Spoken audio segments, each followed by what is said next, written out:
Hey, you know you gotta say it for the podcast.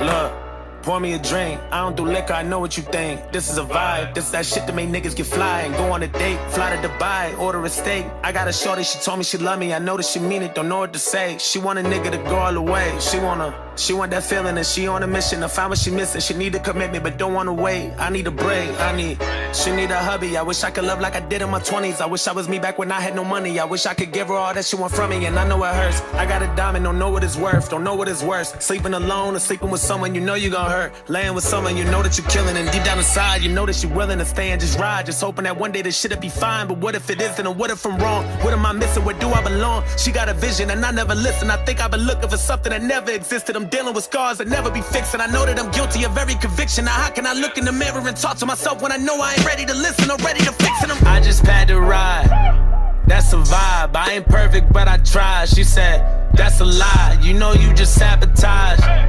Girl, you cold, you know I'm in love with you, but I ain't done being a hoe. I got a shorty beside of me, she ain't got shit but she proud of me. She never trip up a lot of me, she never bicker or bother me. I got a bitch with a Rolls Royce, she wanna pull up beside of me.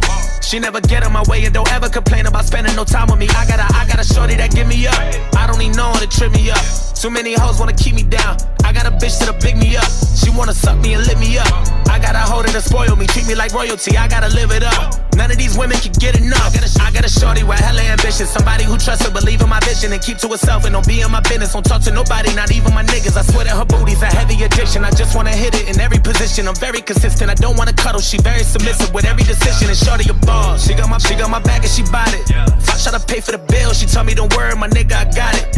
Baddest little bitch on the hills, her body amazing, I'm talking exotic.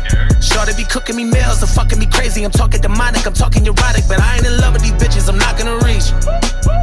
I hate that the woman I love has gotta compete, but I'm tryna figure the reason why I'm incomplete. Nobody perfect and not even me. I figured all of these hoes could solve the problem. Well, maybe the problem is me. Hey, I just found love and I never had a love like you. Hey, I just found love and I never had a love like you. Hey, I just want love. I never had a love like you, baby. I just found love, and I never had someone like you. Lately, I've been on the drugs, and I never had no one like you, baby. I've been out on love, I've been out on love like you. I've been on the drugs, and I never had no one like you. I ain't falling in love, you know I don't know, I just found love, I never had a love like you. I just want love, I never had a love like you.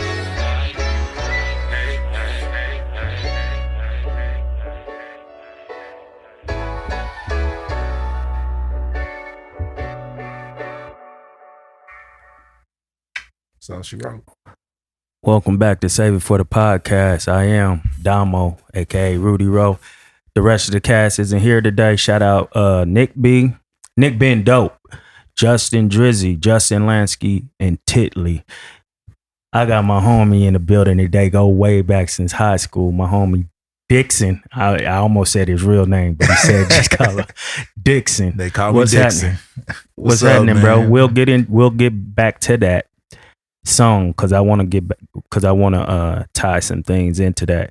But right now, I want you to introduce yourself and tell people what you got going on right now. Look, man, I'm Dixon. I mean, I got a lot going on. I'm a personal trainer. I'm a bodybuilder. Prove it. I mean, y'all see it, don't you? You see it, right? But you know, I also been doing modeling. Getting that going. I've been getting a few gigs from that. So I've been seeing your pictures out here with your glasses on and your arm. Hey, that's these glasses too. Man, this is Saji. Like this, he out here in Leawood, Kansas, black owned business. You said Asaji? Saji. That's a SAG. That's a real like opulent sounding name. I like that, Saji. Yeah, I think that's his. That was his thing. That's it. You gotta career. find. That's important. Like when it becomes to like branding yourself, that name could be like Everything. it could be. Yeah, it could be the thing that like gets people to you, or like have people like, man, that shit sound cheap as a motherfucker. Bro. And when you say that, you know, that's what I've been struggling with. Like, Brandon, what do I want to name my gym? Like, what do I want to name it? Like, because I had one name, but it was a little complex. People kind of was like, oh, is it religious? Like, no. Like, that's not. You care to. Yeah. Okay, so I was going to go with God's Image, personal training and fitness. On some, damn near like some, what all them like Greek mythology niggas. Bro, you like, right. That's what I was on. That's the first thing I thought, because all them niggas, even Jesus was ripped as a motherfucker. That's what I was on. But people was like, oh, religion. I'm like, make sure you in the money. I want to make sure they hear. I mean, you sound good to me, but I want to make sure you catch it. But that's what, but people wasn't picking that up. They was like, oh, religion. I'm like, no, the Greek mythology. Like, but you are gonna have those people who and I don't know how much you care about that or not. Like, you know, people who don't believe in God and shit. That'll run them off. Like, man, I ain't that, y'all on that type of time. You niggas probably gonna be playing gospel and shit while we trying to work out and shit. So, and I don't want nobody to think that either. So like, I need to pick a more simpler name to try to. I'm not saying don't, because I mean, I believe in God, you know what I'm saying? So you know, it's people who don't, you know? So you got to go with something what people can relate to no matter what. And I heard, if you like, somebody said something pretty dope to me. You believe in God? Yeah. Okay, I just want to make sure. They said, like, when you're one of those people who are delivering the message in whatever way you delivering it, you don't want to throw it on them. Yeah. You want to like put it in the, like, put the candy, put the what is it called? Put the breadcrumbs out there. It's something like that. Put candy in the cereal, or candy in the vegetables or something. I forgot. I can't. My mind is running when I ain't had no sleep. I can't remember quotes. I can't remember quotes and shit. But yeah, you want to just ease it on people. Like, just work it within there. Y'all might be y'all might be doing a workout or something, and y'all just talking and shit. You know, with personal training. Yeah. Of course, I'm not telling him this. He knows this. But you know, with personal training, y'all get damn near like barbers and shit. Like, people tell y'all they personal information. I was like a psychologist. I feel like I need to go to school for that too. Like, So that's like ways of easing that in. So instead of plastering it on the bill, I'm not saying don't do it, but I'm saying when it comes to business, that can kind of run people off if you care about that. Right. And you know, God is in you anyway. Right. So you'll be able to present it without putting it up there. And that's... But I don't mind it, personally. But you picked up on exactly what I was going for, but everybody else don't. So I got like, oh, let me dial it down. Let me step back. Even when it, like, Zeus and them, but like, even thinking about like 300 and Troy and all of that, just everybody just like physically fit and like, shit like that. I got all them tatted on me. I got Zeus, Poseidon, and I got Ares. So you believe in that? The Greek mythology was just more of entertaining. It was just like, it was something I grew up on. You know, I don't know how much of it's true. I was pissed.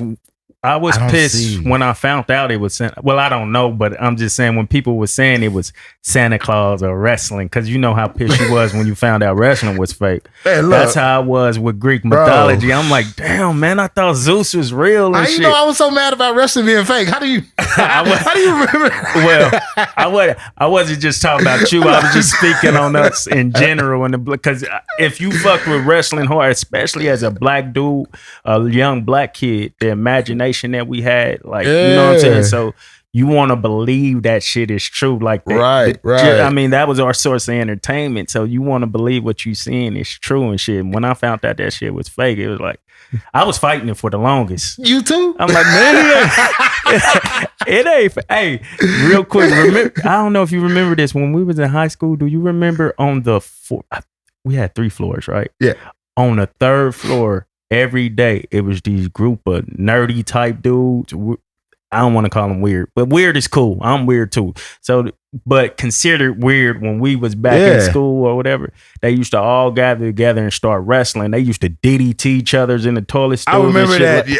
Bro, they was crazy. No, them niggas was real. They was crazy. They was real. They was really knots on their forehead, bro. Coming back to class like nothing happened. Listen, I wasn't scared of nobody, but I wouldn't fight them niggas because I would never fight. Like most people would look at them dudes like, y'all weird and square up with them. I'm like, nah, them niggas is crazy. If you DDTing a nigga in the toilet, ain't nothing I can do with you. And then next period, they playing Pokemon. Bruh, all down at the library. Look, that's why I don't be. What the hell? I'm like, these niggas is crazy. But we kind of veered off. Get back into your the fitness bag or whatever. Okay. So because you were saying what you wanted to name it, and then so I veered off. So I haven't really locked on a name yet. Yeah. So I just been focusing on building me, my brand, me as a person, me as y'all see me training, and y'all see that I'm dedicated. I've been going strong training for 2 years now. Mm-hmm. That's when I really took it to the next level. I was training before, just, I got the knowledge, but I really didn't implement it. You know who pushed me to go into bodybuilding? He was a coach. Matter of fact, he was a math teacher. You know who I was about to say? You not about to tell me Big Twix, but not Mr. Hollingsworth. He wasn't the math teacher that was Mr. Watson. Fit. Nope, one that was fit. He wasn't art. I probably didn't have him. We didn't have him because I think I don't remember. I never had him in a class, but he ended up coaching something one year. Who? Mr. Williams. That name sounds from familiar. Williams. You have to show me a picture after this. Show me a picture of him after this. But he got a gym out in Raytown. He got his own gym there. And was he dark skinned? Yeah. And him and Mr. Sims used to play basketball. Yeah. Mr. Sims was the firefighter, right? And he worked at Northeast Middle. Yeah. Yeah, they both was all ripped and stuff. Yeah, okay. Yeah, I know what you're talking about. Yeah. Okay. So I ran into Mr. Wills. I can't remember where I ran into him at, but he encouraged it. He was like, man, you need to get into it, because I was personal training. Matter of fact, I hit him up about working at his gym, using his gym to train people out of. And he was like, you need to get into bodybuilding, because he also did it. So then I also had my cousins. They telling me that used to be in bodybuilding with cousin-in-laws, their in-laws. And they're telling me, like, you should really do it. I'm like, yeah, I don't know. And then just one day, it was like, after Father's Day, matter of fact, right after Father's Day, I just looked in the mirror. I done put on about 20 pounds since I got home. I'm like, you know what? You talking about your little chubby stage when your face was chubby and shit like that? I'm like, this nigga picked up some weight. But no, that was way, way before. Oh, okay. I'm talking about, I got home at 225. Uh-huh. I'm at 225 right now. This is a better looking 225. We'll get back to the got home thing. Yeah. And I was eating real good, first year out, I'm eating. And I put on 20 pounds, and I was looking in the mirror. I said, you know what? I'm going to go ahead and get into bodybuilding. So July 1st, 2019 is when it started. I hit up Coach Williams. Even though I am a licensed nutrition and personal trainer, I needed guidance in this line, because I've never done it before. I'm not going to go in there like I know what I'm doing. Mm-hmm. I want advice. So I paid him to be my nutritionist and posing coach.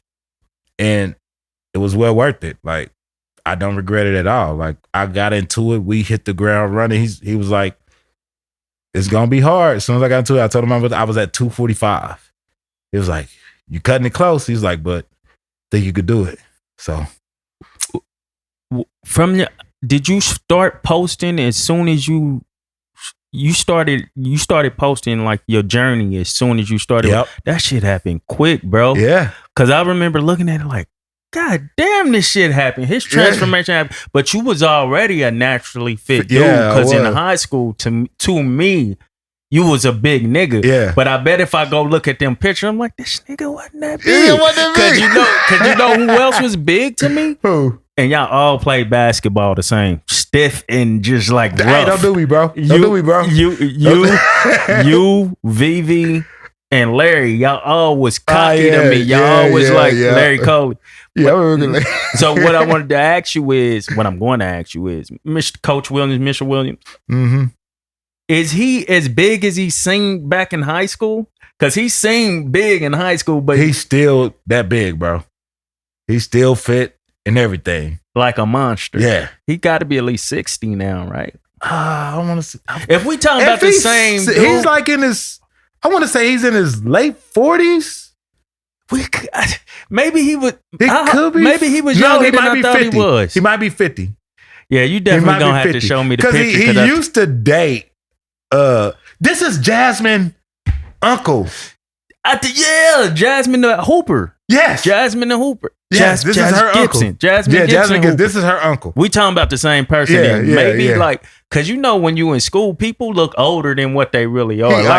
My I ain't gonna say my pops look old, but when I was in high school, I thought he was older than what he is. I'm like, you know what I'm saying? You ain't no way this much closer than me in age, you know? So maybe he was only in his 20s and I thought he was about 40 something. Yeah. Plus he carried himself real. He was very mature. Very, very mature. Very articulate. Like he was somebody I looked to like, hey, like I want to be able to dress like that when I'm older. I want to be able to, because you know, he used to wear them.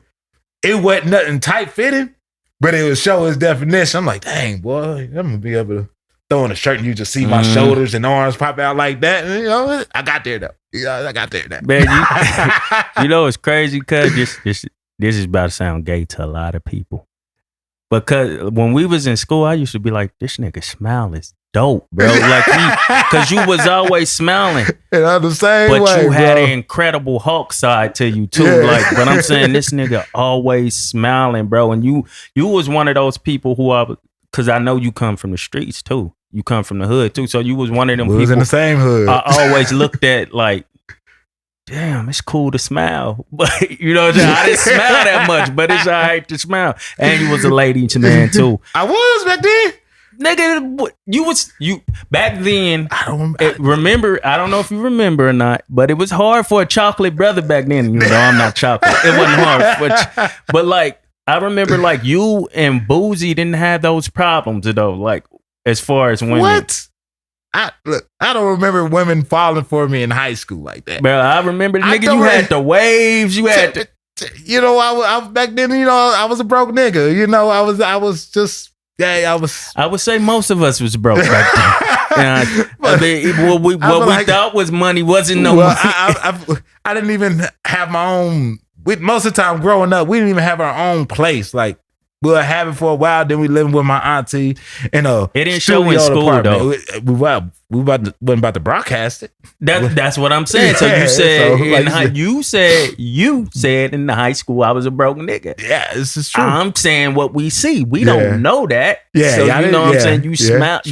I'm not saying y'all look like y'all was rich and shit like that, but you carried you was always pretty clean cut and stuff like that. We hit it well. It was good. That's a good thing. Gonna smile. Gotta smile.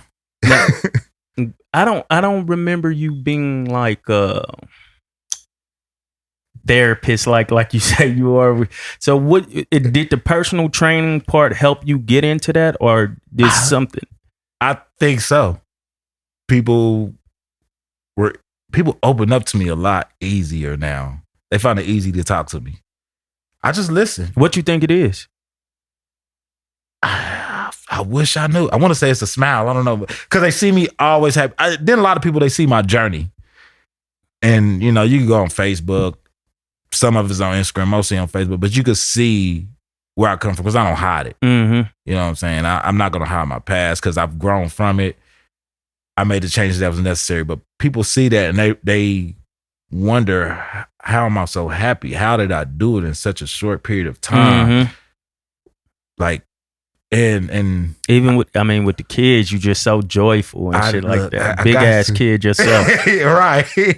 And the kids, you know, and my thing with my kids too, like, I don't want them to have nothing like I had, the childhood, anything like I had growing up. Mm-hmm. And that is my driving force in life. Mm-hmm. That's what I try to do. That's why I try to be the best version of me I can be, so they can focus on being the best version of them they can be, and not worry about the stuff I had to worry about growing up. You said something key a little earlier. You said, I just listen. That's funny because I was just listening to this Pastor Chad Veach. And he was saying, and damn, I forgot other cuz name. I don't even, damn, my bad, other cuz. But he was saying the best listener, because he asked the other dude, what did you take from this conversation that we had at the end of the podcast? They both leaders in their own sense. And he told him, what I took from this podcast is that you're a great listener, but you're a great leader, and great listeners are great leaders. You have to be a great listener to be a great leader. So that was very key when you said that. So my advice to you, which you probably already know, is keep that within personal training too. And I've even learned, speaking of your kids, you're a leader of your kids, of course, but you have to be a great listener in order to know how to raise them and lead them too. Because you can't raise them the same way we was raised. No. Not poking no holes in the way, even though there are holes in the way our parents raised us, but it's holes in the way we raised. It's going to always be holes because like it's been said before, there's no manual. There's not one. So are you into listening to your kids and does listening to them teach you how to raise them and make changes for you? Because for me, it does. It most definitely do. Because I have a teenager now. She's 14. Mm-hmm. And when she turned 15, this next year. You're a little behind. We're not Mine about to turn 15 on the 22nd. But it started at 13. Yeah. Did the stuff start at 13? Okay, so that's when she would go back to her mama complaining about me. As far as like not. She said, "Well, crazy." No. She's just saying, "Well, he don't do nothing with us," and I'm like, trying to teach them how to cook because this is what mom didn't do. So, but they're not interested. I don't do what she's interested in. She just want to go to main event, power play, Sky Zone every weekend. Because we was doing that for a minute, but then I bought a house. But they think that shit should be every week. Every weekend. Oh, I just had this talk with Fashima. I was like, the crazy thing is they think like you could do it for them like once a month and they feel like that. God damn, bro. Like, what we gonna do something else? Yeah. Nigga, we wasn't doing shit that often. You were privileged. Man. If you do it twice a month, that's a lot. But they want to do it every when it even comes to even having friends over and spending night with friends, we wasn't doing that on the regular. No. But we gotta learn to I guess it's a medium. You gotta find somewhere to meet them. But I'm sorry, go ahead, get back to it. Good. But that's what it was. And so I had to break it down to her. I'm like, look, like, you like Jordans, don't you? Mm-hmm. I was like, so we're going to take that away for your weekend out. But you sacrifice it, Which one you want to do? Because daddy's not, I make it look good. I'm not rich, though. Yeah. You have to understand that, I work a lot. Because that was another thing, because they was like, I was working so much, like, I was personal training. I was working a crazy route that's like 10 hours plus a day for 4 days a week, and then got to go in for 7 to 8 hours on a Wednesday. So come about time Saturday, whenever I go get them, I'll get them Friday. But after work, I'm dead. Like, I go to sleep and they mad. And I'm like, I'm sorry. Like, I was sleepy. I'll take them to the movies. I fall asleep. Hey, come on, listen. Meet me somewhere, bro. Don't get mad if I fall asleep in the movies. I'm trying to compromise here. Cause and another thing I was just telling, talking to some of my boys about where I had to correct my areas. I had people, and you probably also know these same people. I ain't gonna mention their name. I know people who have lost their children at a young age or whatever.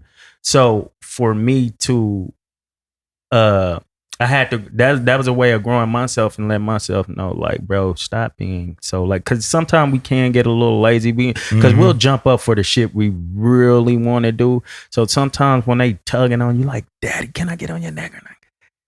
I'm tired. Don't. Sometimes you got to realize, man, your homies that lost their kids wish they can have their kids. Yeah, around, you know what I'm saying. I will shout out T. Irvin because he always said, and my homeboy Jelani, like, Hey man, re- that's tough, bro. Like, salute to y'all, bro. God to y'all, bro. Like all that, bro. Yeah, it's hard to like think about that and me be like, nah, get off me, I'm tired and shit. So that's one thing I had to tell myself all the time. Like, it's people who wish they had their kids still around just tugging on them and shit, bro. So I try to throw her up and down a little more, the youngest up and down a little more, or get on TikTok with the older one and shit like that. You know, moms don't even do a TikTok with me, bro. Huh? They won't do a TikTok with me. I'll be trying. They don't want to do it. They don't want to do it. They don't want to. They taught me one dance. They just like, Daddy, you too stiff. I'm like, this is gonna be funny, right? Like, wouldn't it be funny? That makes it better. I'm like, it's gonna be funny. Just let's do it. No. You fuck with Kali Muscle? Is it Kali Muscle? Khaled Muscle. Here. You should look at some of his content on YouTube and shit like that. Like he said Khaled Muscle. Kali Muscle. Yeah. What about CT Fletcher? I've heard of CT Fletcher. Oh my God, you can't be in the fitness world. Look, I be in my own world. That's what you got to understand. I don't be following. I'm just talking about the OGs though. Like CT Fletcher, that trainer that get up in you. Like you know who I looked up the most. I mean, who really was like my driving. And this is back to wrestling. The Rock. You see him right now? Do you see that dude right now? And that goes back to me saying, do you remember when he was younger? We probably thought he was big then. He looked shitty back then. Now he looked like a monster. That goes back to that. I was like, yeah, I seen that too. I was like, dang. Because, you know, Facebook could be showing like the old videos. So I catch him. I'm just like, dang, I said The Rock wasn't on shit. Them niggas was Triple H was big as a motherfucker. Triple H, you know, he was on roids though. He was on roids. So you're all natural. All natural, baby. What's the do you have a problem with the roid system? I mean, it's cheating.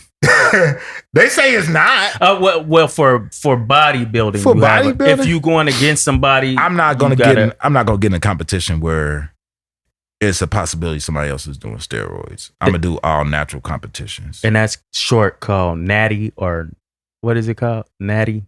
Yeah, they call them natties. Yep. And then you got the ones. If it don't say all natural, then it's not all natural. Man, what is this? Because it's kind of like golf to me. It's kind of like and don't take this as disrespect. Race car driving and shit. Like, what is the thing about a bodybuilding competition? Because I've even seen, and I think it's one of those things you have to go to enjoy it. Because I've seen, like, my wife went to one, and I'm like, she ain't gonna enjoy that shit. There's no way. She came back like, it was really good. Like, I'm like, really? Because when you just look at it, it's like they're just flexing. And like, explain to us, what is the competitive edge to that? Like, what is it? Okay. This is my thought. Women really like seeing muscles. Okay. I didn't think that was a true thing. I didn't get into this for that. But I've noticed they really like the muscles. So get into it. Like, even I had one of my nieces was there at my first show, and she seen it, and she thought I was famous. It's like, how old is famous? She was 3 at the time. It's easy to make them think she's like, is he famous? I'm on my way. You know what I'm saying? Yeah. But the competition, everybody, like the one I was in, everybody was different size and shape. And then everybody looked different.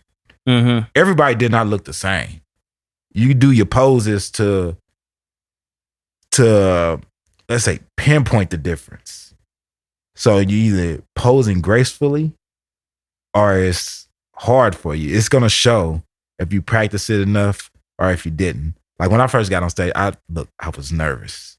Mm-hmm. I don't know if I showed it, but I felt like I was showing it. I felt like the stuff wasn't just moving right. It just it was harder than you probably thought it would Initially. be. You probably was like, nah, this shit ain't gonna be shit. What am I doing? Flexing? Yeah. And you got up there and it's a little I different. was nervous because I practice every night the posing, because the posing that's the big thing. So before you go past that, talk to us about how like that, because like I said, we just looking at it like, all right, they posing. I can pose. What is so hard about posing? Is it breathing? Is it like, what is it? What is so hard about it? It's flexing every muscle simultaneously. You're supposed to tighten everything up, have a certain position that's unique to your body to bring out those particular muscles. Mm-hmm. So everybody pose is not the same when you're trying to bring out the same muscle. Like, you understand what I'm saying? Like, it's something different you got to do. If it's just moving a leg out a little bit forward, or putting them in closer, pushing one out. Like, it's so much different. Or just the angle of your arm. Like, if you flexing like this, some do it like this, you know? Right. But some might bring the arm in all the way. It's a difference. It's catered to you. Yeah. It's- How do you know it's popping though? Because you're not the one looking at it. I'm looking at it. So I mean, I have people watching me. Is it y'all got a doing the mic in video. your ear or something? No, on stage, no. But before we Okay. get there practicing, and plus I used to send pictures to Mr. Williams because he was my posing coach.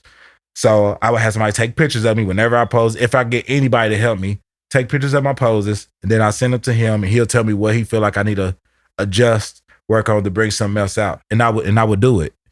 And it worked for the most part. The only thing that we didn't work on, because he went in it, like, I shit you not, like, I was the best looking dude there. Like, hands down. Everybody thought I was pro there when I went there. Because I was the only one, 6 foot, ripped the fuck up. Like, that's a rarity in bodybuilding. I didn't know how rare it was until I was in that competition. Like, everybody was under 6 foot, and the ones that was at 6 foot, they was not, I don't know if they took it as serious as I did, but they just didn't look like they was on my level. So I think me and Mr. Williams went into the thing like, we're gonna win it no matter what. And we won, we placed. I won 2 competitions, and I missed going pro in the other 2, one by 2 and one by 1 rank. So I got 3rd when I should have got 2nd to go pro, at least 2nd. And I think I got 4th. I got 4th or 5th in the other one when I needed 2nd. But this is my first time for me to even place and everything. I was grateful for that. I'm just like, wow, I actually placed in everything. I did pretty good, but I was like, to even place and that be like, yo, yeah. But I was like, God, I wanted to win it all. I still was a little mad. God, this was so hard. Just come out and get first place. I wanted to. So I felt like they was hating on me. I ain't gonna lie. They felt like since this was my first time. You one of them. Yeah. I felt like it. But sometimes you just know, like, man, my shit was better than all that shit. I felt like it was. Hey, how much?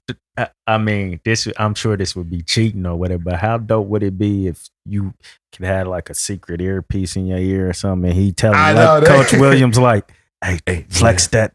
It ain't. That would be a little better. That wouldn't would be dope. That would be dope. That would be dope. And then I would take it that bodybuilders have to be the full body. Like, a nigga can't come in there without legs. Yeah, you gotta, because you're flexing everything. Only thing they don't trip off of is your calves. People always talk about how little my calves are. First off, nobody cares about my calves. She don't care. They're not going down that far. Or the judges? The judges women, don't care. They No. I'm just saying women in particular. But nobody cares about calves. Like, even the judges, they don't look at your calves. They look at hamstrings, quads. So when you up there posing, and it's usually a pose off, right? It's like 3 or 4 of y'all posing at the same time, or is it one by one? It's not a pose off. Like, I know what you're saying, like a pose off. They're gonna judge everybody on the pose. So they're just, you're going against everybody.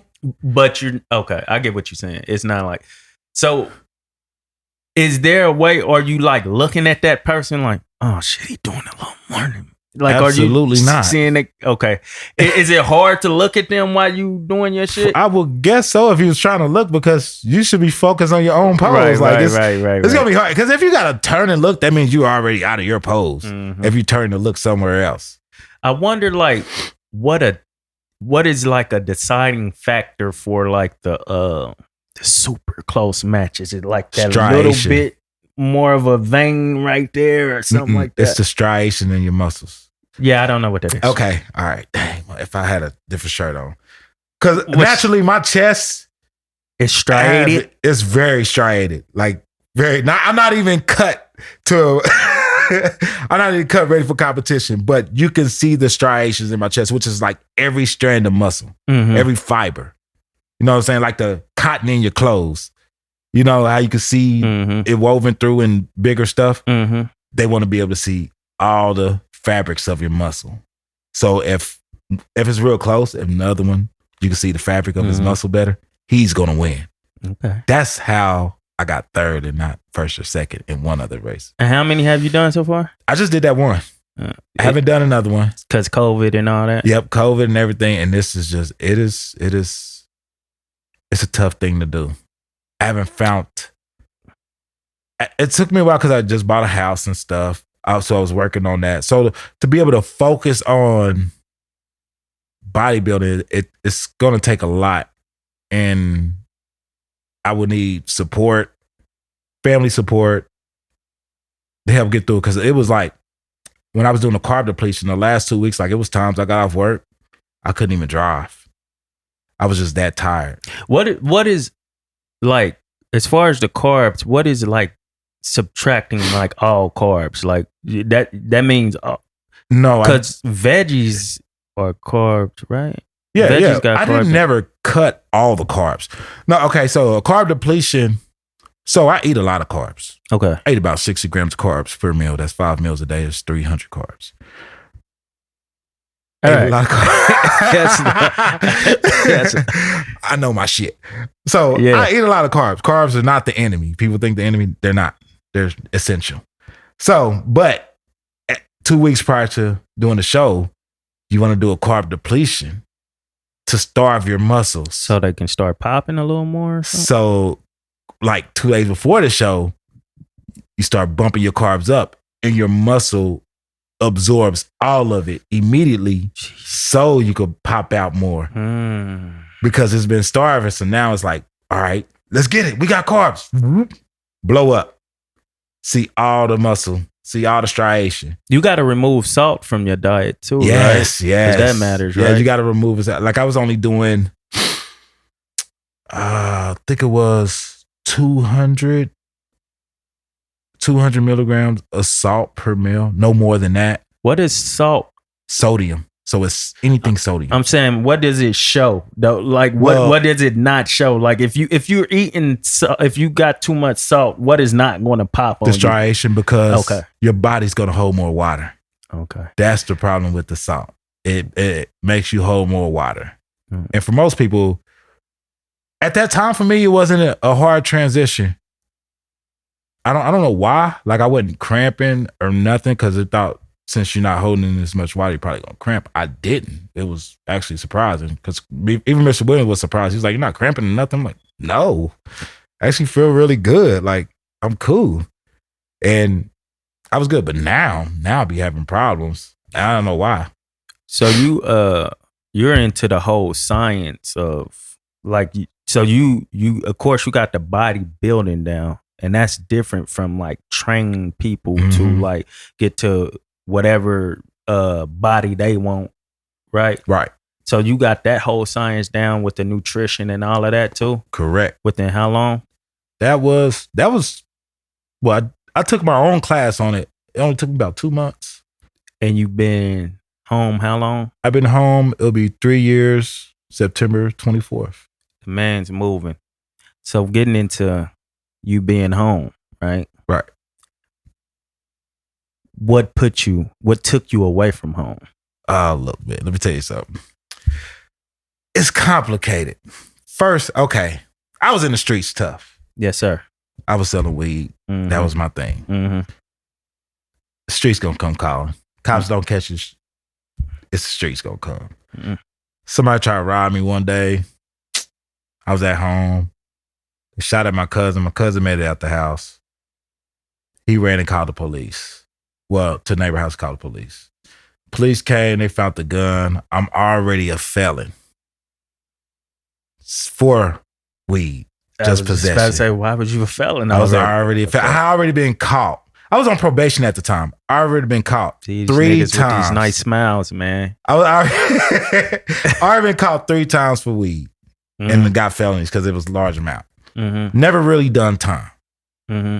Only sat in the county or whatever until court, until they gave me a bond. So that happened. They found the gun. They charged me with the gun. They didn't charge me with the gun right away. I was out on bond for my probation violation. I was out for 10 months before they gave me my backup time, which was 5 years in the state. They used whatever time you sat down in the county or every program you did. So I only had to do 10 months. And I shit you not, I was going to get right back out to the same shit. Mm-hmm. I was like, I'll be home in 10 months. Ain't nothing. I'm back to it. That's usually how it is. Yes. But 2 months prior to coming home, I'll never forget, December 3rd, 2014, called my name, pack up, got court. I'm sentenced already. I ain't got no charge coming. Ain't nobody charged me with shit. I'm trying to fight this shit like a motherfucker. Yeah. They're like, nah, you got court. You got to pack up. I'm like, fuck. I'm nervous. I'm scared as hell. I don't know what's going on. Then I go downstairs, where they got us all packed up at. And I look at the docket and it says U.S. Marshals. I was fucking sick. I'm like, I didn't do nothing. Like, why? Break that down. Why U.S. Marshal bothered you so much? Why when you seen U.S. Marshal, it bothered you? I knew that's the feds. This is a rap. I'm thinking conspiracy. I just had a homie got locked up for a conspiracy. Mm-hmm. I dodged the bullet on that. Mm-hmm. I should have been on there. Mm-hmm. Dodged it. I had all the signs to get out the game, bro, and I didn't. Hey, listen. Be open-minded. You see the signs, do what you need to do. With anything, I had all the signs to get out. All the ones, get out. I never did. Hard-headed. So then I get down to the courthouse. I'm sitting in there before I go to court, and then you see that paper, United States versus Daniel Dixon. What the fuck? I'm not a terrorist. I didn't. that shit looked. I bet that I can imagine that shit looked scary on paper. Like, what the fuck? Why is the whole United States versus? You know what I'm saying? Like, Who the fuck am I, El Chapo? Yeah, and that's what it was. And then I was a little relieved, only for a brief second. When I finally got the charge and it was like, felon in possession of a firearm, I'm like, ooh, okay, ooh, but fuck. I'm like, okay, all right, let's see what we do. Then talking to inmates, they're like, what's your criminal history? Telling them, they're like, oh man, because they got a chart that they go off of, and if you have Class B drug offenses, it is classified as a violent offense. What's a Class B drug offense? Class B. That's what I mean. Class B possession. That's what I had. It don't even specify what drug or anything. Oh, okay. I thought it was like, okay, Class B is weed. No, that doesn't mean I had a large amount. That was Okay. a selling amount. Okay. So with me having 2 Class Bs and then 1 Class C, and I think I had a misdemeanor, my point scale was off the Richter. Like, I was looking at, I think it was like 8 or 9 years. I was like, what? For a gun? I was like, I didn't even shoot it. I said it wasn't even on me. Y'all just found it in the house. Like, this is crazy. Like, this is some bullshit. I'm heated, but I'm the judge. The judge blessed me. Was it loaded? You know what? Yeah, it was loaded, but I don't even think it was one in the hammer. Okay. I don't even think it was one in the chamber. So yeah, I think they don't even care about that though. It was just like, he's a felon. It's a gun in the house. Let's get it. So after I got the 5 years, I was a little relieved because I was looking at a lot worse. Mm-hmm. I was sick. I mean, I was about to say, like, I don't know if you would write off relieved. I was a little relieved because I was looking at a lot more. Okay, so now I see the light at the end of the tunnel, though. That's why sitting in jail, waiting to know your sentence is a lot more stressful than just actually doing the time. Mm-hmm. That's I was like, boom. Soon as that happened, I said, okay, I could do this program right here and do that, and I'll get out early. I get some halfway out. That's all that's going through my mind. I'm trying to get home to my kids. Yeah. Like immediately. I'm like, that's why I prioritized wrong before I went in. And like, how many did you have before you went in? I had 3. 3. Okay. How many you got now? I got 4 now. Okay. 6-month-old. She's about to be 7 months. Kamira. Okay. And what really broke me down in there, like one day, my daughter, how old was she at the time? The oldest? The oldest. Okay. I want to say she was 7. And she just couldn't understand. She was like, you didn't hurt nobody. Mm-hmm. You shouldn't be in jail. You didn't hurt nobody. I said, I know, but I broke a rule. This is how adults get punished when they break a rule. And it just, seeing her cry, I knew I fucked up. Before you did it, before you actually put in time in prison or whatever, we seen the shows. Yeah. We heard the stories or whatever. Did any of that run through your mind? Like, you was already and you a fighter anyway. Yeah. You was already, but it's still like going in there by yourself. It's a lot of clicks in there and shit too. Like, ain't no telling who's going to be there that or whatever. So like, how was that experience for you? Like that headspace for you? Well, right away, like, okay, let me straighten this out for you. The state and the feds is different. Mm-hmm. The state, I was a little more rowdier in the state, bro. Mm-hmm. The state, I had 3 fights in the state in the whole 3 different times. Granted. How long before you got to your first fight? Oh, man. I don't recall. I'm not sure how long. Did you go in there aggressive or did you? I did initially. I didn't, but when some little young dude trying to be aggressive, trying to make he it was seem younger than you? Or oh, yeah, he was younger. He was younger than a lot of people. How old was you when you went in? I was 28. 20. Oh, you was fairly, okay. I was 28. Adulting. Yeah, and he was probably like 19 or 20 or something. And, the whole phone situation, which I've dealt with before. I used to run. I was on some bullshit before, and I used to just devo the phone and run it. But this time I'm trying to be a little more calm and political, and so I try to be cool. But one time he tried to yell at me, I snapped like, hey, this is not what it is. Mm-hmm. Next thing you know, he tried to sneak me in the chow hall. Oh, it was on and popping. It's a wrap. You're not about to get that off. Mm-hmm.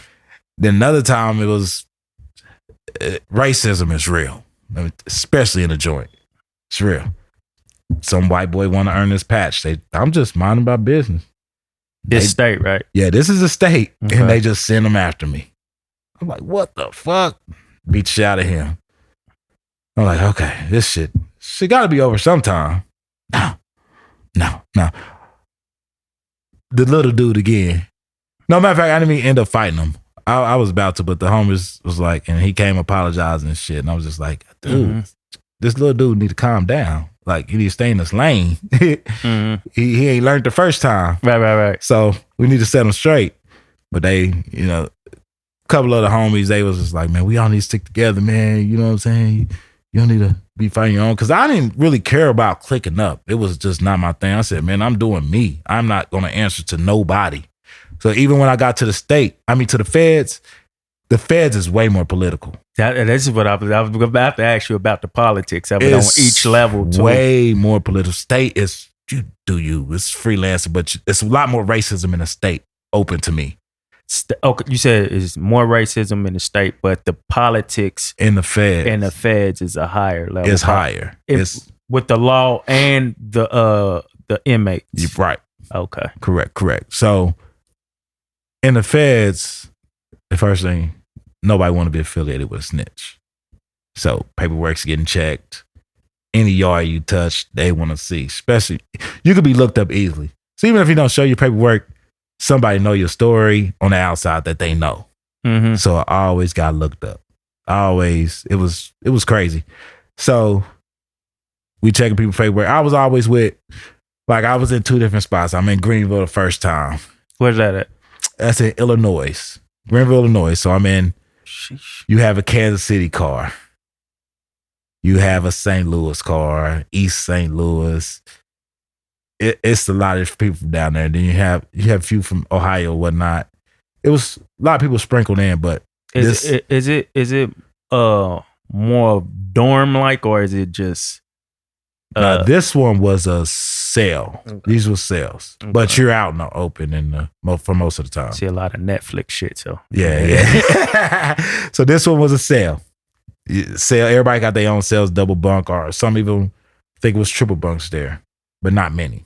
But you got the Mexicans, you had the white cars, you had all that Cali cars, and these are groups. We call them cars. Mm-hmm. Yeah. And I was with. I'm sorry. I'm rolling with my Kansas City car, of course. Mm. But they also knew. Oh yeah, then you got the Bloods and the Crips. How big is that Kansas City car though? Like how deep is it in Illinois? In Illinois, it was pretty deep. Still Midwest. So. It was pretty deep. But then you got the Bloods and the Crips too. So it kind of branched off a little bit. It was crazy. You even had B days and C days. Like it was wild. So the Bloods and the Crips are separated from the cities. No. Okay.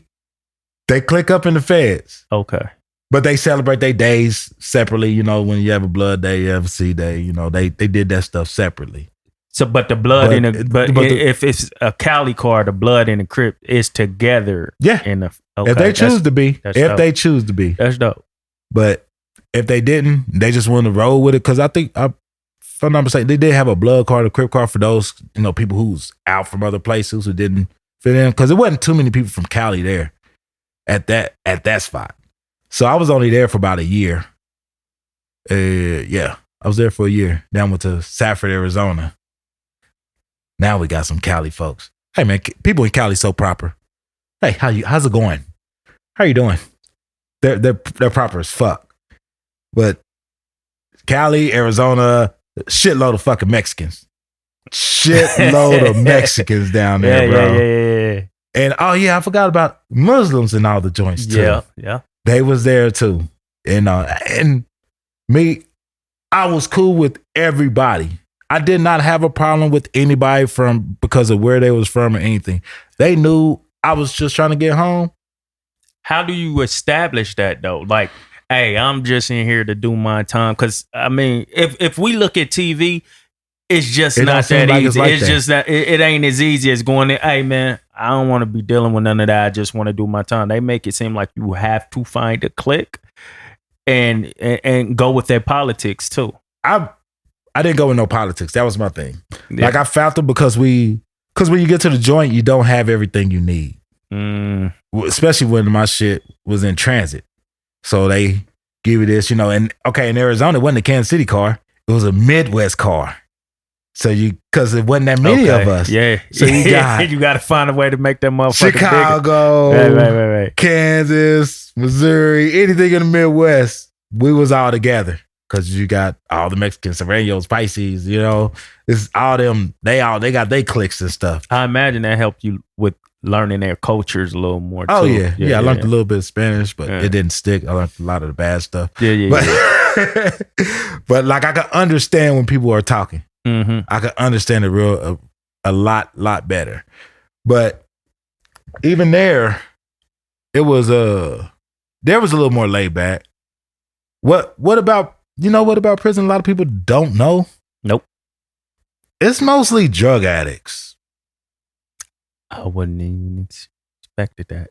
I mean, you got bosses in there, but you mean they come in drug addicts or they became drug addicts once they got in there? They was drug addicts before they got there. Okay. Even if the crime is not for that, they was drug addicts. Mm-hmm. And then they still on the drugs in there. They usually get right back out and get back on the drugs. Mm-hmm. So I didn't really affiliate with those type of people. Mm-hmm. I seen them like, yeah, they not trying to make a change. Like if you're making a change, you're going to change right then and there. Because, I mean, what better place to practice it before you hit the streets? you know, because you hit the streets is gonna be a lot harder. So I made my change in there. Did you have any guidance? No. No, you had no one you looked up to, no one There? that was like, huh? No. That's crazy. No. But I mean, in Arizona though, I found people on the same page. Oh well, I didn't say I found them because I wasn't looking for them, but I came across people on the same page. It was a lot more people on the same page in Arizona than when I was in Greenville. And a lot of my homies that has gotten out from Arizona are all doing good. I want to say 90% of us are doing good. I mean, the ones that I knew would probably do something bad, they're kind of doing bad, but that's on them. But most of us are doing some good. Like, I don't know if you say anything about Kyle Holland Lyrics Institution. Have you heard of that? No. Oh man. All right. Say it again. Lyrics Institution. What'd you say before? Because it sounded Cal like Hollins. Okay, that's his Cal name. Hollins. Okay, that's a name. Okay. Yeah, that's his name. All right. He started that. Me and him was locked up together. This is a non-profit organization where he's giving back to teens, doing all these programs for him and everything. Where's he from? He's from Arizona? City. No, he's from Kansas City. Yeah. So he's been doing that. He started as soon as he came home, bro. He started looking into how to get it. Matter of fact, no. He was looking at how to get it started while he was in the joint. Did he come out around the time you came out? He came out a little bit after me. Okay. I was the first one to leave. It was 3 of us there from Kansas City. I was the first one to come home. Was he moving quicker than you? I don't think we was like racing. I'm not saying but no, like. I think we moved. I don't really gauge it like that, but I think we both executed our plan. I wasn't trying to get you to compare it. I was just like that. Because I mean, sometimes you get inspired by shit like that. Like you be like, damn, cuz I already on that. I gotta get my shit together. Yeah, we was talking, or you look at him like, damn, he talked about doing that shit and he on it. I gotta get on it too. You know and that's what he Sometimes used to tell me. He seen me. When he seen me doing my thing, he said, you talked about it. I said, bro, just execute. Mm-hmm. When I said, just execute your plan, bro. He was already working on it. I was like, just stick to it. I said, everything gonna fall in place, bro. Just watch. Like, and because that's how it's been with me. Like, I really believe, like, if you're moving in the right direction, everything's just gonna fall in place. Mm-hmm. If you're making good decisions, like, it's just gonna fall in place. You don't have to stress. You don't have to worry. Like, I had a week off. I had to take a week off of work. I was recovering from COVID. Had it for 6 days. I recovered fast. I'm like, damn, that's a whole week without pay. Because my job ain't paying me shit. Mm-hmm. They wouldn't pay me shit for being gone for COVID. I'm like, damn, what I'm going to do? I was like, I'm just going to get back to work. So I didn't stress over it. Opportunities just start coming in. Mm-hmm. Just start falling in place. Smiling opportunities. I'm just like, okay. Paid gigs. I'm like, all right. I'm like, it's just. You think being locked up helped you with that patience? It had to. Because a lot of people get out and it's like, man, ain't shit going right, bro. Like they just fall into, man, I'm going back to what I was doing. It's people like that who ain't even been locked up though, bro. True. That was good. And I try to help. Look, that was good. I listen to a lot of people and I try to help them with that. I'm like, look, I'm like, no matter what, it all start with you. I was like, you have to be patient. Don't look for the instant answer. Just keep working towards the goal. What makes you not look at them like, you sorry piece of shit? I was locked up. I was locked up. You was out here all this time and you couldn't get it done. What keeps you humble where you are and wanting to help people through that type of shit? Because I just think that they just need to hear it. You know, like, they don't know that they could just change their whole thought process and get through it. You don't have to stress about it or be depressed about it. I mean, granted, some people have some mental health issues where they can't help it. I understand that. But a lot of our bad situations come from our bad decision making. Like, look at my past. Nothing but bad decisions and bad shit kept happening. Mm-hmm. Getting caught, somebody trying to rob me, money setbacks, just bad shit. Then it's rinse and repeat, keep doing it. So, but since I've been home, I haven't felt none of that. I really haven't. I feel like everything just fall into place because I'm doing it right this time. I'm not looking for instant gratification. Like I want a Yukon Denali XL. I ain't gonna shit you now, bro. I can't afford that. I want a truck. I can't afford that right now. So I'm just gonna wait. Cause you know it's at the end of the road. That's yeah. Even with this whole process, you don't think some form of comparison is good? What, between me and people who's been home, or people? That's a good question. People who inspire you, or you just look at like, damn, I got it. You know what I'm saying? Some form of, because a lot of people say I don't compare myself to nobody. Yeah. But I mean, me personally, like I this is another thing I learned. Chad Veach too. Comparison is, I think it was him. It was one of them niggas. Comparison is dope in hustle. Just don't compare to harvest. You get what I'm saying? Like, just because he made $1 million don't mean you're going to get $1 million off of what you doing. You know what I'm saying? But if you want to compare to hustle, like, damn, I'm not hustling hard enough. I need to hustle a little more, or I can do this better, or whatever. That's cool. You know what I'm saying? So some form of comparison is cool. Yeah. You know what I'm saying? There is healthy comparison, just like there's healthy carbs. Right. And then there's that the carbs that can kill you. Right. They can fuck you up. You like fuck your shit up. You know what I'm saying? So that what do you think about it? There is that. I mean, because I look at other trainers and, you know, I'm not as successful as I should be training. But that's just all on me right now because I know what I can do right now. I mean, I got a lot on my plate right now. I decided to put the training aside for a little bit where I've only available 3 days out the week to do training because I'm coaching youth football. So I decided to get back into that. Chris still on that too? Yep, man. That's what made me get back into Chris, it. Man.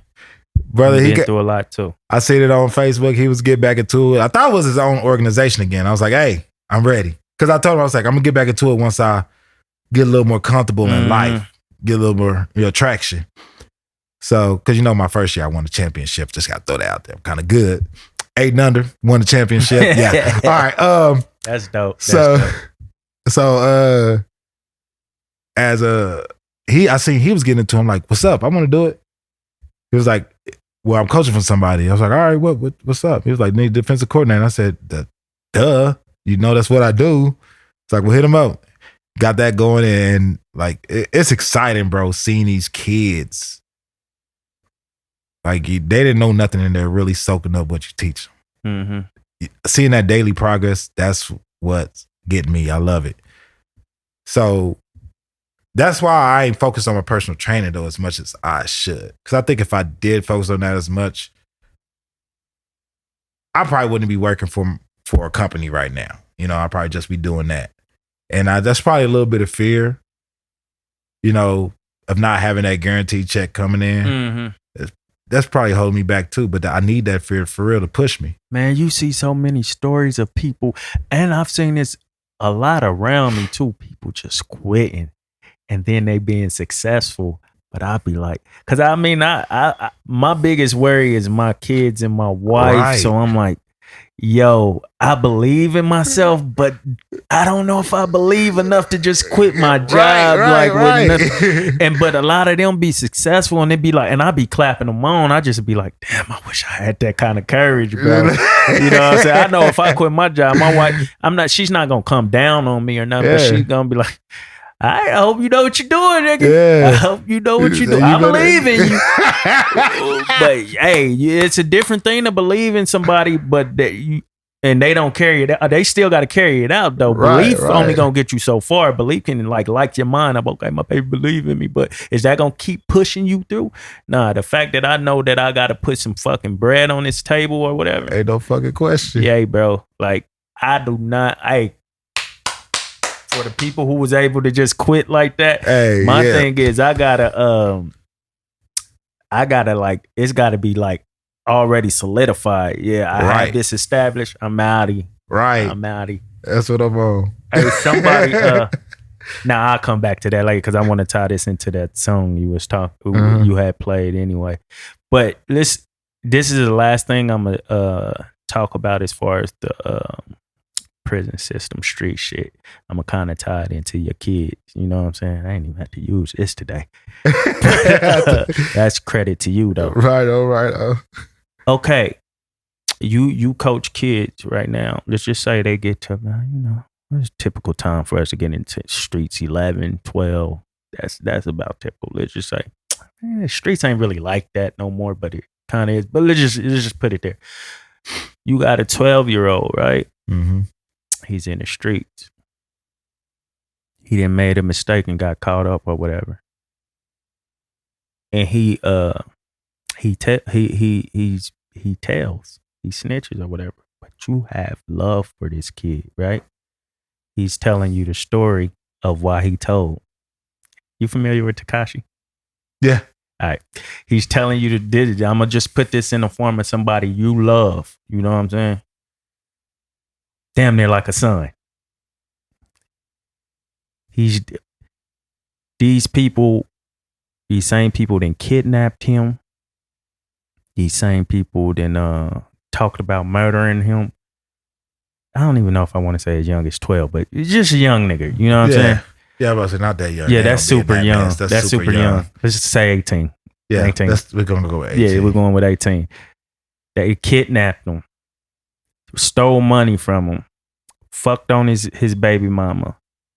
Still wasn't no telling, right? He still didn't tell. The deciding factor was on a recording, you hear these niggas talking about violating you and killing you once you get in jail because you let them.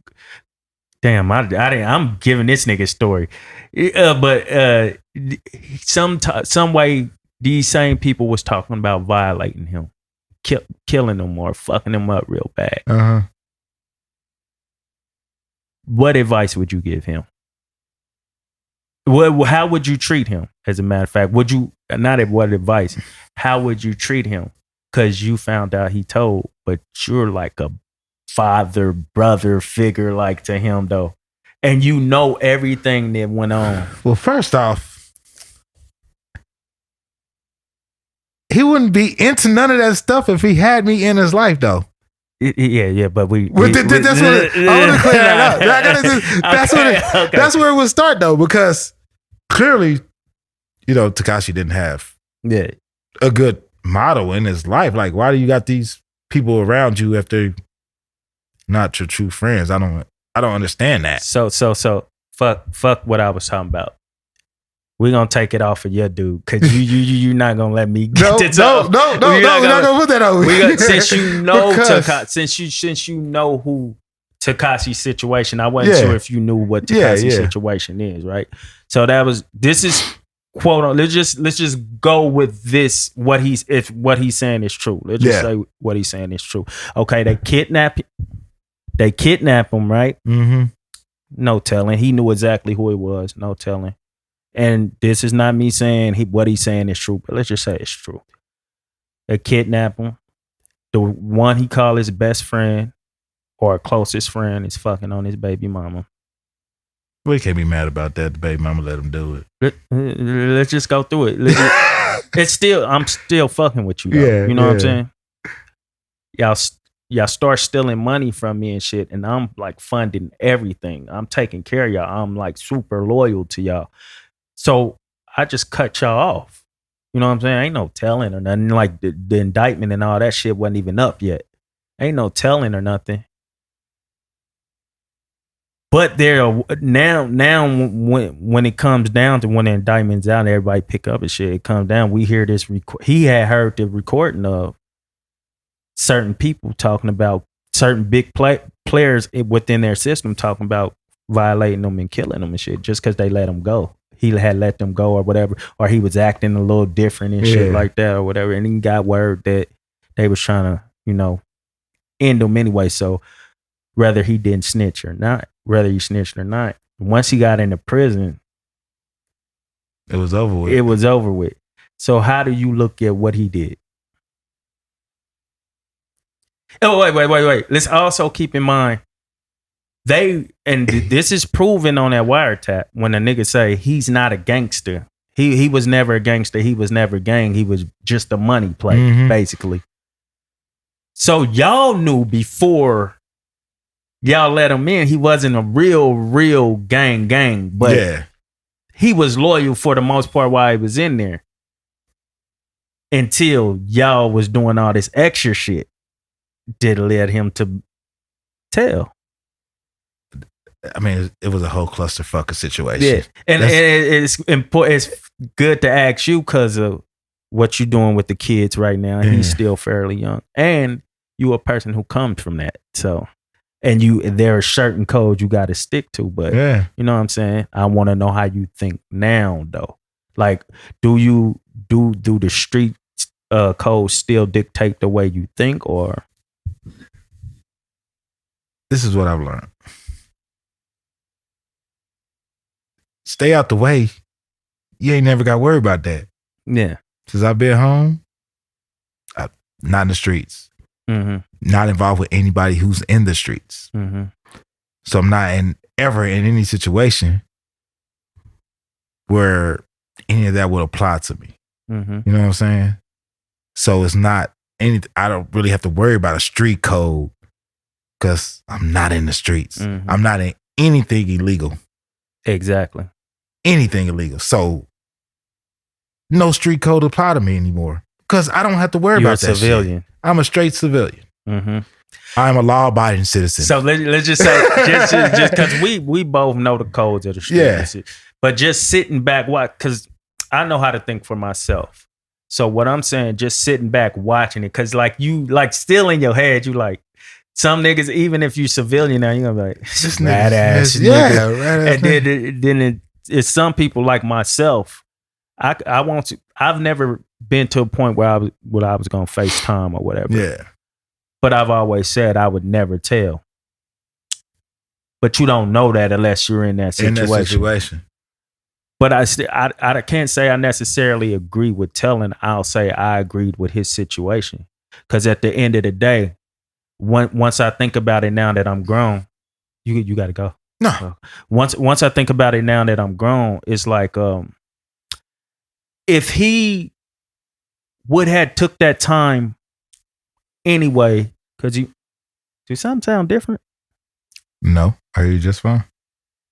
If he had took that time anyway, being loyal to them, knowing they were disloyal to him, talking about killing them. Yeah. He's ultimately choosing some people who are disloyal to him over himself, and being more loyal to them than his kids. Yeah, who are loyal to you as your kids and your family.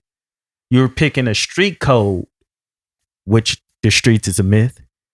You're picking a street code over your family, and then this same street code that everybody say you're breaking, they broke a long time ago. Because when you're in the streets, loyalty is a big thing, right? Right. Are you loyal to me by kidnapping me, robbing, taking money from me, fucking my baby mama? Not to even say all of these were the deciding factor, but when you put them all together and then you talking about killing me, it's a wrap. Like, so these four, you can break these four, but I snitch, and that's like way worse than you breaking these four. And then when you go back and say, this man messed up a lot of people's lives, he took them away from their family. They was trying to take him away from his family for good. At least y'all can still see y'all family. Yeah. You know what I'm saying? So when I like, as much as like you hate to be the one that like, it's hard for us to be the one that step out and think differently.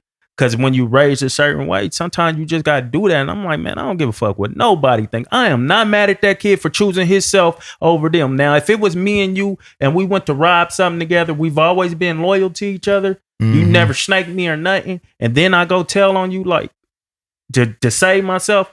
That's some rat ass shit. That's some bullshit. Yeah. Because we decided to do that together and da-da-da-da.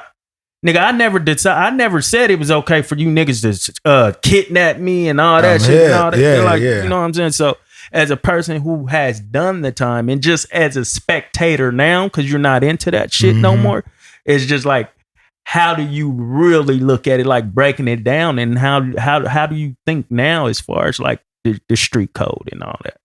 I get why he did it. I mean, it makes sense to him. I mean, 100%, like he's looking out for himself now, because these same street people is not about to look out for his family. Why? Even if they killed them or he went away, who's gonna look out for his family?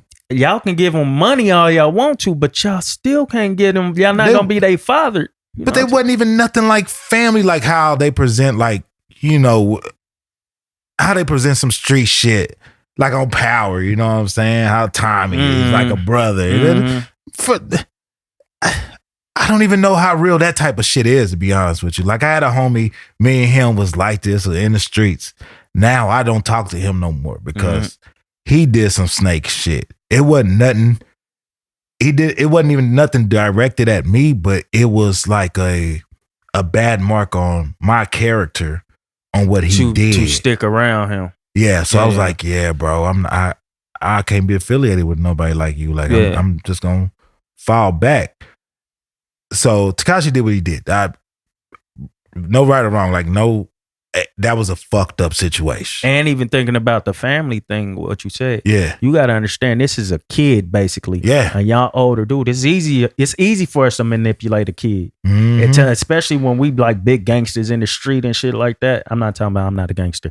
I'm just speaking in general. Yeah. When you big gangsters in the street and shit, you could talk that kid, hey, here's the play. This is the play or whatever. And you just show them a bit of loyalty. It's damn near like a female. When you talking to a female or whatever, you show her that little bit of like on the first day, you get her a rose, you get her you just being a gentleman like box a motherfucker. Of chocolates. Yeah. So and then let's just say you took her shopping on the first week or whatever. The next few times around, you can be like, God damn, I forgot my wallet or whatever. And she gonna be like, if he had it, he'd do it anyway all along. You just manipulated her anyway because she think you that type of nigga. You that type of nigga that would do it anyway. Right. So you could keep playing on her like that. It's the same way with a young kid in the streets. Like, exactly. Like he look up to y'all. So you're gonna be able to manipulate, and y'all big non-trade gang or whatever. And it's like, nigga, that's being a part of something big. We can run New York and all that. Yeah. And everything you showed me, besides what I sing later on, has felt like you my brother. So yeah, so it felt like family to him. Yeah. To them, they was like, this is money. To him, it's like family. Like, you can be a friend to somebody, but to them, you're not they're not your friend, but you're their friend or whatever. You know what I'm saying? So that's just how I look at that, man. I'm like, I ain't mad at the nigga, man. He did what he had to do. I actually respect it. Cause you stood up. Well, like, cause you could have eat, and he's not even out there like, I'm not a rat. He's like, I told, but y'all gotta understand why I told. Y'all the ones not being real enough. When he say I'm the realest nigga, I'm one of the realest niggas, I understand where he coming from. Cause most people look at realest nigga as being a street nigga. Yeah. He's saying I'm being real to myself, and I didn't care what nobody else said. I wasn't about to take that time for them niggas, man. Yeah. They weren't loyal to me, so I'm like, damn, I don't like a lot of the shit that he do, but I'm man enough to say I understand. And I just feel like a lot of niggas is just not man enough to understand, and they don't think for themselves. Because this is how we're taught. You signed up for these streets. You got here. Did nobody guarantee that this is going to be peace, the sunshines and rainbows all the time? You got to know it's snakes in the grass. Did understandable. And I actually believe him because they asked him on this app called Clubhouse. I actually believe him when he said it. He said, because he made a point. They asked him, would you had none of this disloyal shit ever happened to you? He said, bro, I would have been in prison like a king. Because I used to, before I was even in prison, I was paying a lot of the OGs, like giving them money, putting monies on their book. I would have been in prison like a king. I would have did that time. Yeah. If y'all notice, I never told about them niggas kidnapping me. When I got kidnapped, I knew exactly who it was. I never said anything. So that's what made me think crazy. like, what the fuck they kidnapping for? They was trying to like They trying to get more money? It was some niggas that wasn't getting what they thought they should get probably, and you know they kidnapped. And he knew exactly who it was because he was like, he said the name. He's like, you ain't got to do this. They was about to kill him too. If you look at the recording, like it's on recording, like they was about. Somehow he got away though. You know what I'm saying? But he didn't even tell on that. So that made me think like he might have just did that time if they was loyal. Because I actually believe it. But at the end of the day, he had to choose himself. You know what I'm saying? Yeah. I just, man, I just think different, bro. Like I've learned to not like. You thinking objectively now? I'm thinking very objectively. That's growth. That comes with growth. Because I'm like, bro, ain't no way I'm choosing you niggas. You disloyal. Now, if I was a man and I went out there and did it on my own, and you good with me, I'ma take that time. Right. But ain't no way you niggas about to do what y'all did to me, and I'm about to pick y'all over my kids. That's not gonna happen. I'm sorry. Just the scary thing is, like this is what I would say to him, and he's just reacting off emotion. I understand because everybody's against him right now. But bro, you do have kids. So that mouth and shit that you have family, bro. You have to be more worried about what people could do to them. You know what I'm saying? Bro, hey. Can I branch off that? Talk, bro. Go off social. Okay. A lot of people don't know this story. So, all right, I was shot. Mate, it's gonna be good. Huh? Make sure you all up in there. I'm all up in there. All right. 2009. 2009, I was shot. I didn't know that. I was shot down on the Westport. I didn't even know you was in till you was out, to be honest. That's crazy. Didn't know that I was gone. Yeah.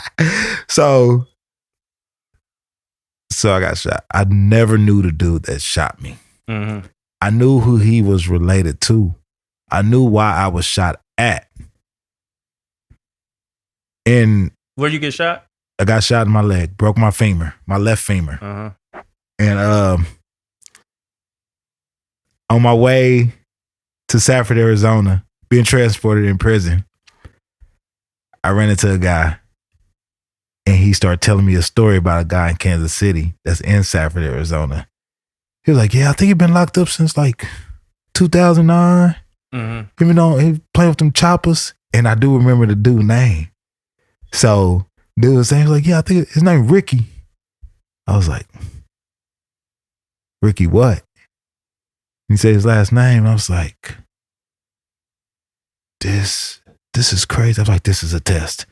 This is a fucking test. This is what I'm going through in my head. I'm like, this is a test. This is a test to see if I can handle it. Like what is going to go through. So I get there at Safford, Arizona. I shit you not. He is the first person I talked to that's from Kansas City. Mm-hmm. He don't know who I am. Me and him don't know each other personally.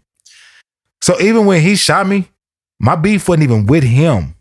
Like, yeah, he shot me, but I knew who had him shoot me. That's who my beef was with.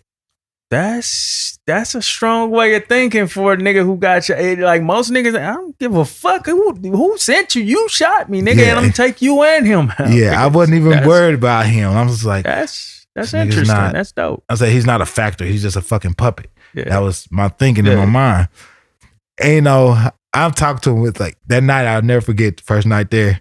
I'm talking to him and shit. We going around the track. I'm dropping all hints on who I am. He telling me his cousins. Like, yeah, I know them. Yeah, I went to Northeast. Yeah. Yeah, you know such and such. Yeah, I know them. I know that.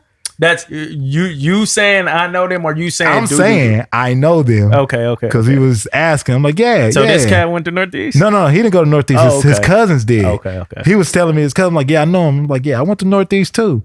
So he could go back home and phone home. Mm-hmm. As soon as he phoned home, they told him who I was. He was ducking the whole day. He was shaky in there. He was ducking the whole day. And then he finally approached me, and I shit you not, he apologized. I wasn't mad. I believe you. I wasn't mad about it at all. I wasn't even on no bullshit. Like, I shit you not, I was peaceful. Like, I'm my only goal at that time was getting home to my kids. So this was my thought process as I was going there. I'm like, yeah, I could do something to him. But if I was to do anything, I would have to kill this man because he's going to get out before me no matter what. And I have, like you said, kids at home.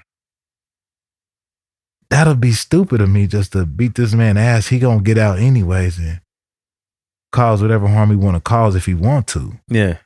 So I'm like, yeah. You know what? I'm alive. I'm grateful. I forgave him. Like, bro, I'm not even, like, at the end of the day, like, my beef wasn't even with him, for real. From the beginning, even though he pulled the trigger, he didn't know me. He didn't see me. He was just shooting at a moving vehicle. The person who told him to do it, that's who I had my beef with. But I'm not even worried about him no more. Like, that shit, I'm past it. I'm grateful I'm alive.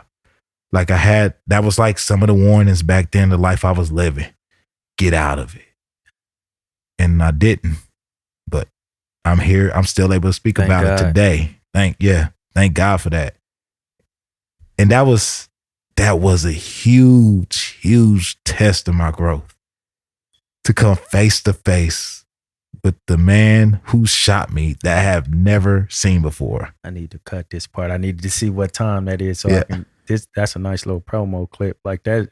That's an interesting story right there. I felt when you said that about the guy, I said, "Ooh, God, that goes right into that's a dope shit about like just talking like shit. It just leads into shit. Yeah, that you know what I'm saying. Well, I told you we was gonna do this. It was right. It was what you said about that car though. You had a like a common car. Did you have a common car that I got shot in? Yeah. No, I had a Suburban back then. It was sitting on folds. They knew it was me. They knew it was. Yeah, it was in the parking lot. Okay, so the only reason I had said that because it was like 1 year, like 3 different people got killed in mistaken cars, like for like the same. And then one of the ladies worked with me. It was an older lady. She was like, I'm gonna say what she looked like. She looked like she was a good 68 to 70. Mm-hmm. And she was just driving home, like leaving our job, and like right there by Shady Lady got towed up because somebody thought it was somebody else they was beefing with and shit. Wow. Like that. So I don't know. Every time somebody tell me about getting shot in the car, that shit like kind of triggers my memory. That shit is scary. I'm always on alert when I'm driving. Like, you know what I'm saying? I'm locking the door. I lock my doors when I'm at a stop. Like I'm looking around and seeing like what's around me. Make sure I'm not too close to a car that's in front of me so I can hurry up and move. Make sure, you know, I don't want to be jammed in if something behind me. Right. You know what I'm saying? Not that I'm beefing with anybody, but I have a common car that you can confuse for somebody you thought it was. You know what I'm saying? So I don't keep a common car. Yeah, but the good thing you're not into none, because the thing about being into something with the uncommon cars, they know exactly who they going this for. This is a true story. But now even thinking of that, it makes me wonder, like, if you the person somebody's gunning for and they hit somebody else, how do you kind of feel inside? Let's just say you was just on some vicious shit, terrorizing the streets, and people was looking for you. And although it's not your fault that they hit that car that they thought was yours, I wonder how that really makes a person. I would imagine in me, because I'm a lover. Man. I'm a lover. In my head, I'd be like, fuck, man. In my head, it's still going to be that shit is because of me, because of what I was doing. They wanted me, even though they dumb for like not doing their homework for real. That shit have fucked me up. Yeah. I'm just such a lover of people. That shit would. Bro, my cousin he got shot. He got grazed when they tried to rob me. Like, that was all on me. He wasn't in that life. He was just at the wrong place at the wrong time because of me. So yeah, that weighed heavy on me. So I can only imagine if somebody else passed. That shit. That would have crushed me. Like, damn. Like, fuck. Like, for real. Like, I was grateful that nothing, like, this is how the feds work too. Feds, they grimy as fuck. Like, I could have fought the gun charge, right?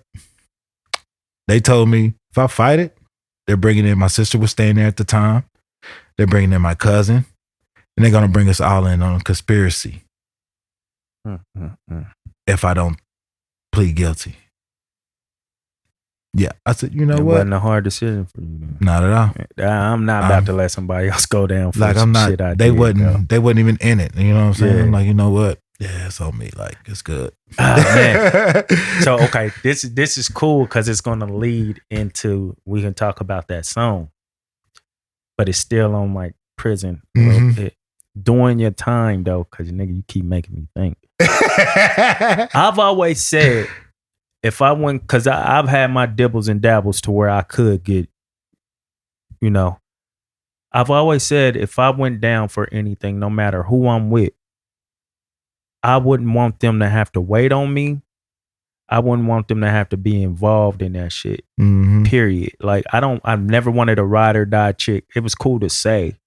I don't, in the sense of like, hold me down while we here, but I don't want you holding no drugs for me. I don't want you doing none of that shit, being a driver or nothing. But like, if you want to talk about massaging me while I'm down or whatever, like being that type of ride or die, yeah. But in the sense of being in the streets, I think that's the dumbest shit ever. Just like I think, and I'm gonna come back because this shit keeps making me jump. Just like I think a nigga taking some time for another nigga is stupid too.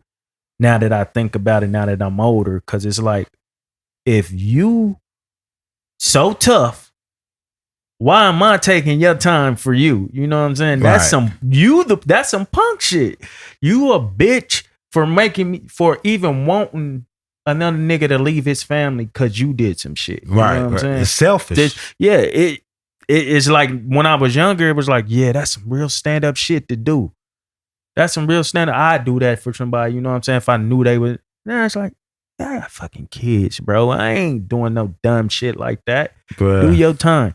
But anyway, how do you feel your girl should proceed? Let's just say she's like, you fucking love her. Like, y'all relationship is crazy. Let's just say, say you married 5 years or something like that. You got 10. Do you think she should do that time? What type of person are you? What do you expect from her while you're doing that time? Let's just say that. Okay. Expectations on people is something I don't put on them now. Okay.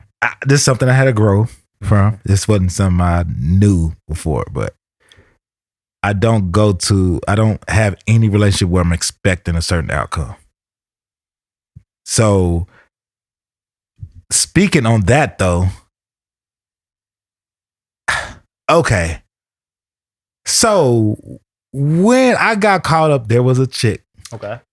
There was a chick that I was in love with her. You know, we wasn't officially together or nothing. I still had my crazy baby mama. She was fucking cuckoo, so I most definitely had to keep it from her. Hey, I didn't say this. I said it. I will say your name, but if anybody know me knows who she is, right. So I ain't even got to say the name. I'm not agreeing. Because she don't know. Nobody knows but me. No, a lot of people know. But right. All right. So I stopped talking to the chick. Mm-hmm. And I told her, I've talked to her recently. I mean, not real recent, but we've talked, and I told her, I said, you wasn't about to do that time with me. Like, that would have been very selfish. Like, we had just started dating for real. Like, we have known each other, though, for years. At that time, I've known her for 8 years. But we had just recently started dating. So I was like, that would have been selfish. I wasn't about to do that. Like, nah. Would you have kept trying, like, let's just say if she just adamant about being there for you, would you have kept trying to push her off? If she would have just been there for me, no, I wouldn't have pushed her. Well, I would let her be there. But I would be like, I'm not going to hold you to any certain standard. Like, if you want to live your life, live it. Mm-hmm. Like, it's cool. Like, even my daughter's mama, like, I told her, like, because let me shit you know, when the feds picked me up, bro, those phones being answered, mm-hmm. Yeah, they came to a stop. Mm-hmm. Nobody was answering the phone. If I wasn't paying for it, they wouldn't answer because they sent me to a county where you had to have a prepaid card, and my money was in the state, so I had to wait. Matter of fact, no, I couldn't even get my money over because I still had to go back to the state. So people on the outside had to pay for the calls for me. And my homie who had some of my bread, he wasn't answering. Wasn't nobody answering, man, for a minute. I can't remember who I talked to. I want to say it was Jeff. And I've had him pass the message to tell him to pay for the damn phone call for my bread so I could let him know what's going on. And, you know, I had to tell them to tell my kid's mama, like, hey, I don't care about what you got going on. I just want to talk to my kids. Like, that's it. I already know about what you've been doing. I don't care. Just answer the phone so I could talk to my kids. Mm-hmm. And she understood it after that. We had a little, probably had it was just one other time where I disagreed with how she was handling the situation. Mm-hmm. That was it. But we have those moments. Should we have those moments now? Should disagree with how I handle a lot of situations, and I just ignore her because I'm not an arguer. So I don't fight, but I'm not selfish. You know. You keep saying shit, bro. Like, hey, I ain't gonna jump. But let's stick to expectation. I need to write that down. I'm not selfish. Not selfish. But sticking to expectations. You said you don't have expectations of people. Mm-mm. That was learned from being those phone calls not being answered. What did that play a part of it? You would say that's more of a defense for you than to keep yourself from being hurt. Yes. Yeah. I think yeah. Well, I've been thinking about that too. I was like, that's more of the defense mechanism. Yeah. Because I try to tell people, because a lot of people are always hurt because they hurt, but somebody didn't come through the way they thought they would, or a situation didn't turn out the way they wanted it to. I was like, well, going without those expectations and you won't be surprised or hurt. And it also keeps me, because I'm the same way, Mm-hmm. it also keeps me from being upset with you. Mm-hmm. Like, let's just say if I loaned you $500, of course everybody expects to get their money back. Me, I would like to get my money back, but my expectations are different than yours. I'm expecting I won't get it back. Yeah. You know what I'm saying? So I like to keep myself there so when you come around, you don't feel uncomfortable around me, because I don't love any material more than I love people. So I would want you to come around and still feel like you can party. In my head, I'm like, this a wild nigga right here. Yeah. Like, I don't hate you. It keeps me from hating you, like, because I don't love money like that anyway. It keeps me from like, it's my first love. What you talking about? Money? Yeah. Everybody's first love is money. But it's not even real love. It's lust. It's lust for real. Some heavy lust there. Yeah. Nah. I love people too much. That's why I've never been like the type of person that be like, I'm gonna kill this nigga if he don't give me my money. Right. Type shit. It's always been like, man, people go through shit. You know what I'm saying? People now, I may not give you that money no more or whatever, but I still want you to be able to come around me because we're family, bro. Right. It's bigger than that money. So that shit also helped me not look at people a certain type of way when they come around, because I don't want you to feel uncomfortable around me. Right. You know what I mean? So because we're gonna be here talking all day, and I can't be holding people here all day. Because I've grown to a point where I love conversation, bro. And I like a lot of people around me be like, bro, he's quiet as a motherfucker. But like when I'm engaging in conversation, because I'm learning, I'm soaking in shit, bro. No question. So getting to the song you played, Mm-hmm. What was the name of that song? Problem. By who? The Problem by Joyner Lucas. What is that song about to you? Why did you play it? What is that song about? First of all, I'm saving it too. I'm saving that song. I fuck with that. That was hard. Cause it's about we have our own scars. I mean, we might not even notice it, but we're trying to fill these voids with all these people hoping that they could fix us. And it's just like, I was like, damn, I could really relate to this. Like, I feel like I'm scarred now. I'm a scarred individual right now. I mean, it's like, all right, I don't have a great relationship with my mama. Like, that can't be healthy. That can't be healthy for a mother and a son. So I don't know if I ever intentionally looked to try to fill that void. But when I look back on some shit, I'll be like, damn, I think maybe I was trying to fill that with her and then have her do that and her do that and her do that. Like, what you talking about within relationship with girls? Within within have women. Have them fill the void of your mother and stuff. Yeah. Not as my mother, just like as a the shit you was missing. Just yeah. Just the shit I was missing. I feel like because you were one of my to me one of my closer friends when I was in high school. I feel like I met your mom and we was close then. This is after high school. This is after high school. Like, damn, I feel like they was close. We was. But even from what I feel doesn't mean that's actually what it is, because shit look way different from the outside. Yeah. You know what I'm saying? We was close then.